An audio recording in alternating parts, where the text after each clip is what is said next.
हत नमस्कार प्यारे साथियों, स्वागत है आपका अपना YouTube चैनल गुरु ज्ञान में।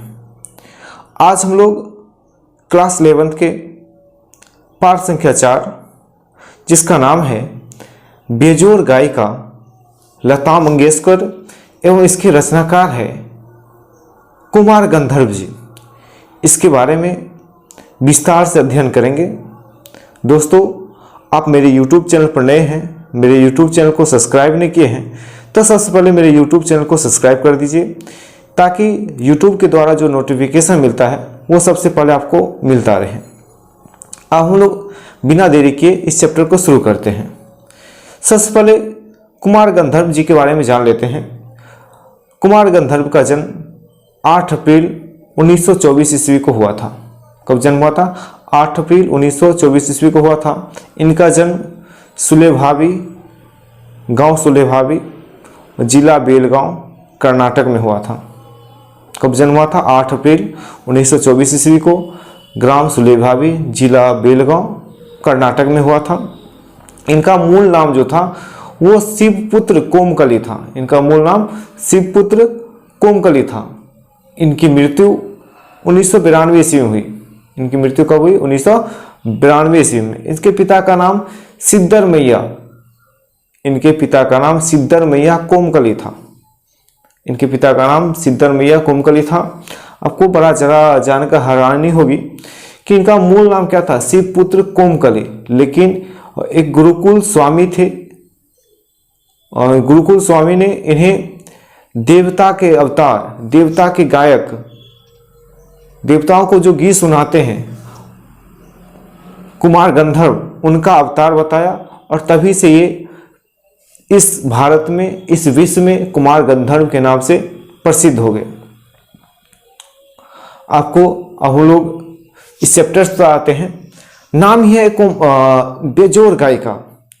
जब वो गायिका की चर्चा करते हैं, गायिका गाने की चर्चा करते हैं तो इनमें से सबसे प्रथम नाम लता मंगेशकर का आता है। स्वर की दुनिया की बादशाह, बेताज बादशाह कौन?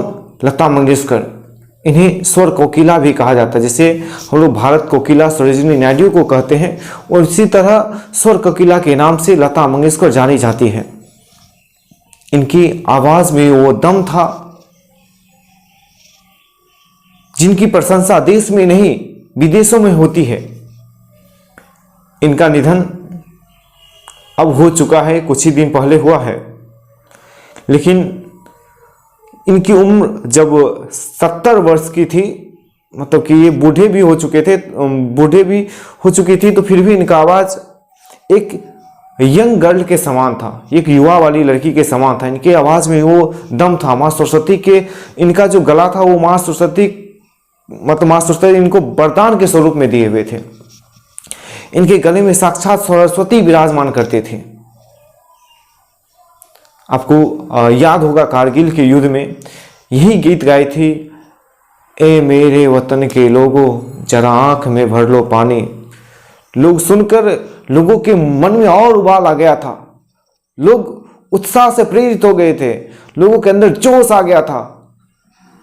अपने देशभक्ति की भावना पूरी तरह से जाग उठी थी। खून का एक एक कतरा लड़ने के लिए व्याकुल हो रहा था। ये थी बेजोड़ गायिका लता मंगेशकर। कहा गया है लेखक कुमार गंधर्व जी अस्पताल में थे, पड़े हुए थे, इनका इलाज चल रहा था। ये बराबर रेडियो सुनते थे, लेकिन इनके कानों में एक विशेष आवाज गई, एक विशेष गीत सुनाई दिया। जब ये गीत सुने तो इनके गीतों में लगा ऐसा दम था, इतना दम था कि सुनते ही रह गए। और जब गीत समाप्त होता है और गाने के समाप्ति पर रेडियो पर गीत चल रहा था, बज रहा था, गाने की समाप्ति के बाद गायिका का नाम बताया जाता है, लता मंगेशकर। तभी से ये लता मंगेशकर के बहुत बड़े फैन हो जाते हैं, क्योंकि ये आवाज कोई साधारण आवाज नहीं था, बल्कि एक विशेष आवाज था। उन्हें लगा कि ईश्वर ने बड़ी फुर्सत से इन्हें बनाया है, इनके आवाज़ को बनाया है। उन्हें लगा कि ये तो वही लता मंगेशकर है, दीनानाथ मंगेशकर की बेटी। दीनानाथ मंगेशकर भी अपनी आवाज़ से दुनिया को प्रभावित करते थे। उन्हीं की बेटी जो लगता है लता मंगेशकर से भी काफ़ी आगे निकल जाएगी। आपको पता होना चाहिए, लता मंगेशकर की आवाज़ में, गीत में गानपन देखने को मिलता है। इनके जब ये गाती है तो दो शब्दों के बीच ऐसे विलय होता है, दो शब्दों के बीच इतनी अच्छी सेटिंग होती है कि लगता है कि दोनों शब्द एक दूसरे से मिल रहे हैं। लता मंगेशकर के गीत सुनते ही हमारे मन में एक अजब सी फीलिंग आती है कि हम भी गुनगुनाने लगते हैं।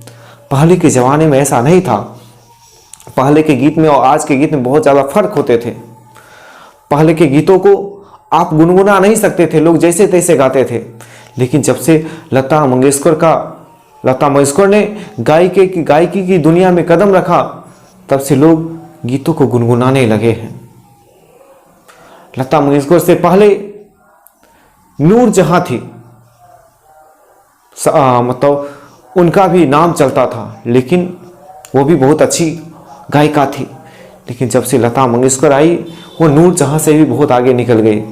इनके गीतों में गानपन देखने को मिलता है। आवाज़ अजब तरीके की आवाज़ है। आपको पता होना चाहिए, आजकल के बच्चे, जैसे लगातार लता मंगेशकर आए हैं, तब से आजकल के बच्चे भी गीतों को गुनगुना रहे हैं। कुछ व्यक्ति कहते हैं लता मंगेशकर 3 घंटे की महफिल को नहीं जमा सकती, उन्हें ज़्यादा देर गाना नहीं होगा। मैं उन्हें कहना चाहता हूं कि क्या लता मंगेशकर से पहले के कोई गायक शास्त्रीय संगीत को 3 मिनट भी गा सकते हैं ठीक से, जैसे वो गाती है उसी तरह वो 3 मिनट भी, 3 घंटे की बात छोड़ दीजिए, वो 3 मिनट भी गा सकती है या गा सकते हैं? ऐसा उनमें पावर नहीं होगा। खानदानी गवैया कहते हैं कि लता मंगेशकर जब से आई है, चित्रपट संगीत जब से शुरू हुआ है, इन्होंने लोगों के कान बिगाड़ दिए हैं। लेकिन मैं उनसे कहना चाहता हूं कि चित्रपट संगीत ने लोगों के कान बिगाड़े नहीं, बल्कि उनके कानों को सुधार दिए हैं। आज हमें गीतों को सुनने बहुत ज़्यादा अच्छा लगता है। जब से लता मंगेशकर आई है, स्वर की दुनिया की बेताज बादशाह, ये कानों को सुधार दिए हैं। आज हमें गीतों को सुनने बहुत ज़्यादा अच्छा लग रहा है। भारत ही नहीं, दुनिया भर के लोग क्या करते हैं, लता मंगेशकर के गीतों को पसंद करते हैं। लोग इनके गीतों के पीछे पागल हो चुके हैं। भारत ही नहीं बल्कि देश विदेश में सारे इनके गीतों का एक वर्चस्व जम गया है। कुछ दिन पहले तक इन्हें हम प्रत्यक्ष देख रहे थे, हमारे सामने थी, लेकिन इस दुनिया में कोई नहीं रहने वाला, सबको एक दिन स्वर्गवास होना है। इसलिए लता मंगेशकर का भी स्वर्गवास हो गया। बड़े दुख है जो अब हमारे बीच वो नहीं है। लेकिन लता मंगेशकर, जब तक यह भारत रहेगा, जब तक ये दुनिया रहेगी, लता मंगेशकर को नहीं भुलाया जा सकता, चाहे खास करके गायिका के क्षेत्र में। दोस्तों, आपको यह चैप्टर कैसा लगा? अगर अच्छा लगा तो मेरे चैनल को सब्सक्राइब कर दीजिए, दोस्तों के साथ शेयर कीजिए। बहुत बहुत धन्यवाद।